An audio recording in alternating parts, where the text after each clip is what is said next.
¿Sabías que Dios ha preparado un espacio para ti desde antes que el mundo fuese fundado? Una cita con Dios. Nuestro fascinante encuentro día a día con el Señor Todopoderoso. Una cita con Dios. Escúchalo en la voz del maestro Octavio Moreno. Bienvenido.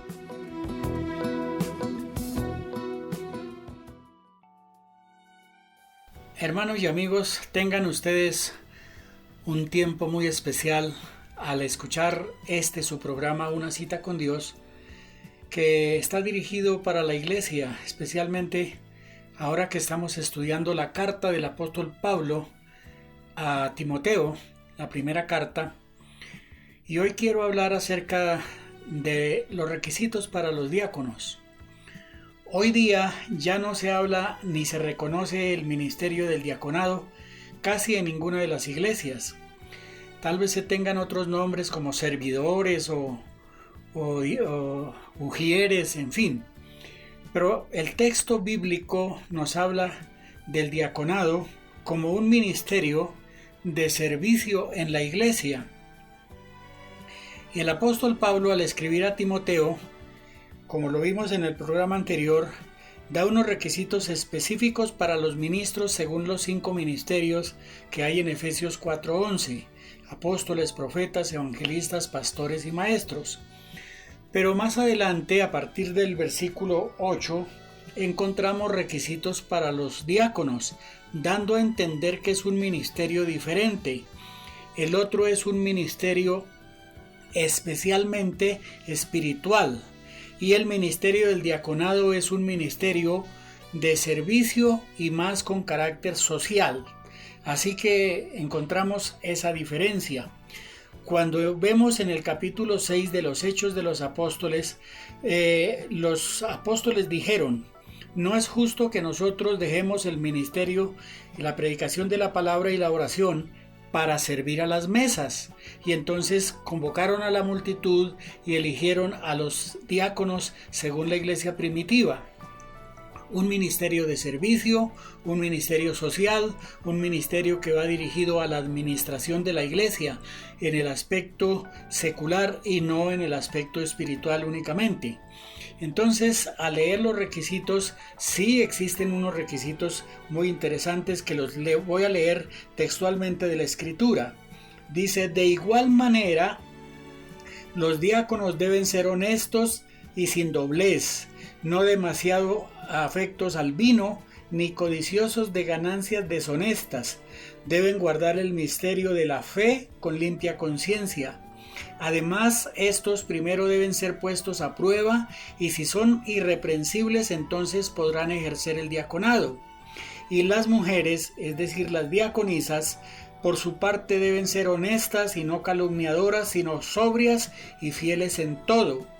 Los diáconos deben tener una sola esposa y deben gobernar bien sus hijos y sus casas, pues los que ejercen bien el diaconado ganan para sí mismos un grado honroso y mucha confianza en la fe que es en Cristo Jesús.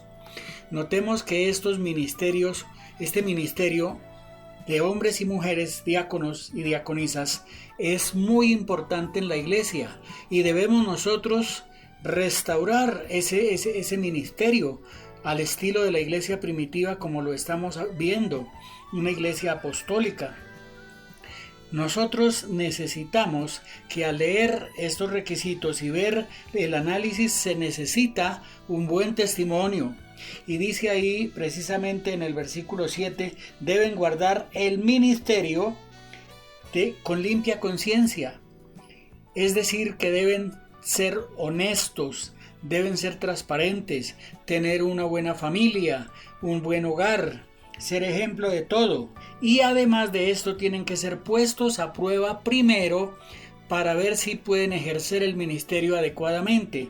Y dice ahí el verso 10: estos primero deben ser puestos a prueba, y si son irreprensibles, entonces podrán ejercer el diaconado adecuadamente. Y al final, en el último versículo que leímos, el 13, dice: pues los que ejercen bien el diaconado ganan para sí un grado honroso y mucha confianza en la fe que es en Cristo Jesús. Es decir, que el diaconado no solamente es un cargo ahí para que lo vean, sino que también tiene que llevar una sabiduría, un comportamiento, un buen testimonio adecuado para ejercer ese ministerio y de esa manera poder ser ejemplo a los demás. Y como dice ahí, pues si lo hacen bien ganan un grado honroso y mucha confianza en la fe que es en Cristo Jesús. Así que los que ejerzan bien este ministerio serán reconocidos en la iglesia y serán una bendición para la congregación. Así que es muy bueno tener en cuenta que este ministerio para hombres y mujeres, para diáconos y diaconisas, debe ser restaurado en la iglesia y debe ser tenido en cuenta como algo muy importante para edificación del cuerpo de Cristo.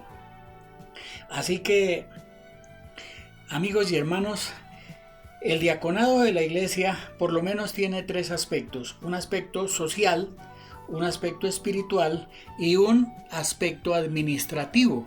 Y eso debe ser tenido en cuenta para nombrar diáconos en las congregaciones. Que Dios les bendiga, hermanos y amigos, y que estas enseñanzas del apóstol Pablo a Timoteo también puedan ser aplicadas en la iglesia de hoy día, tal como lo enseña el Señor. Bendición para todos y nos encontramos en el próximo programa.